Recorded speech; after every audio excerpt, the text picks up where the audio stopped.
There's an occasional debate that gets revived every so often in the anime community, manga readers are especially guilty of this, which is essentially, should the source material be taken into consideration when reviewing or criticizing anime? Now, I have been pretty committed to insisting that anime adaptations are a standalone medium and should be considered as such. If a show is incomprehensible without reading the manga or light novel, then I'm sorry, but it's just incomplete. It's an unfinished anime. I shouldn't have to refer to the source material to make sense of its adaptation. Now, some stories might be so great that I would make an effort to go and read the source material, but that's still overcoming a drawback, not eliminating it. Now, this is the straightforward question, which can be answered fairly easy. The more complex and debatable one is whether or not an author's intention matter when watching anime. Think about when authors want to convey a specific message to an audience, but that message isn't received the way they intended. Maybe because they failed to properly portray it, or maybe the audience had a different interpretation. I have personally been guilty of holding some authors in high regard and assigning them lofty aspirations, and in turn, praising their works based on those aspirations. When I'm used to receive quality content from someone, I'm likely to try and find the same quality even in their worst content, even if that quality isn't there. Or sometimes I'm trying to justify a bad viewing experience because of a supposed great message behind it all, whether I actually saw the message or not.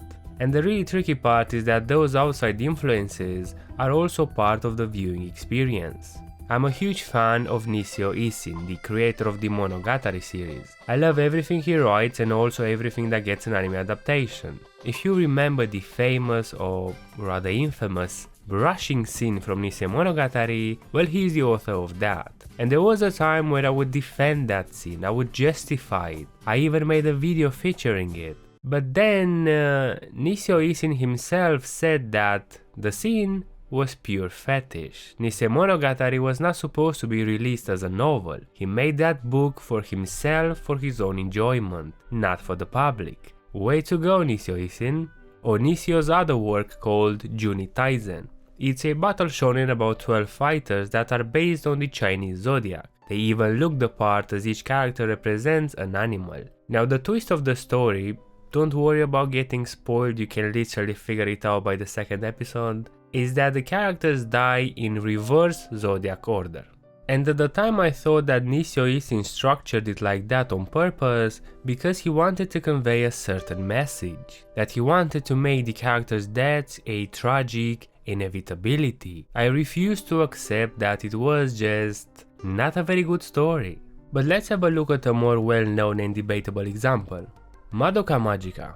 Well known to me, I guess. I can't wrap my head around the fact that it came out in 2011, Jesus. Hopefully some of you will still remember it.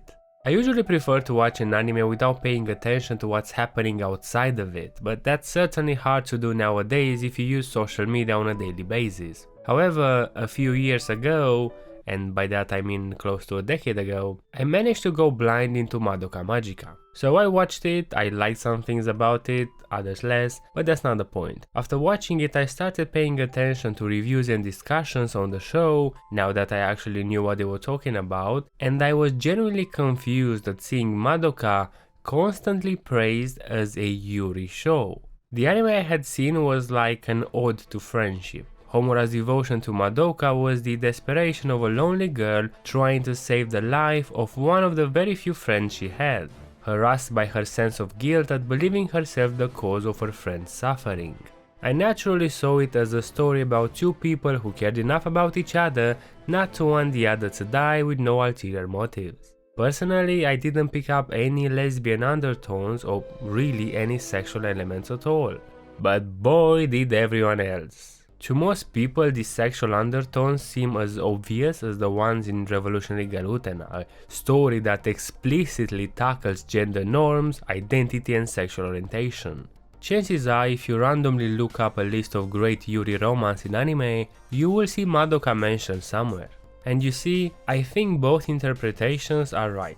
To me, Madoka will never be a story exploring homosexuality, and if I had watched it hoping for that, I would have been disappointed. Therefore, I can't recommend it to others on that basis. I can't tell you to watch Madoka because it's a great Yuri show. But I will mention that some viewers did see such themes, and I would fully expect those viewers to recommend it as such, as a Yuri show. The interesting thing that I haven't even bothered to consider at all is whether Gen Urobuchi, the writer for Madoka, put those themes into his work, whether he wanted Madoka to be a Yuri show or not. Basically, even if we consider anime to be a form of self-expression, it's a one-way street.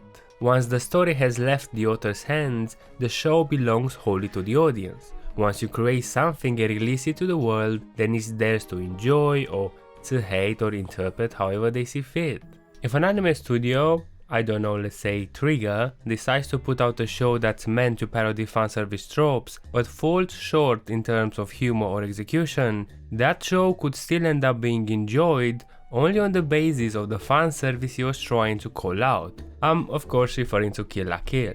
Then the show is not a parody, it's just ironically promoting the element he was trying to mock and effectively just another ecchi show, regardless of the original intentions. But remember when I said that outside influences couldn't be disregarded altogether either? Well, if we take the ecchi example that I mentioned previously, Kill la Kill, and say I watched it and was left with the impression of an obscene show about two girls battling in kinky attire. Let's say I then made a video and reviewed the show accordingly.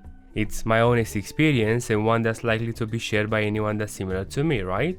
Now, if someone replied to that video and said that the show was meant to be a parody, maybe this knowledge that the anime was intended to be a parody will shift my perspective and I'll suddenly see the same show as a brilliant subtle piece of subversion.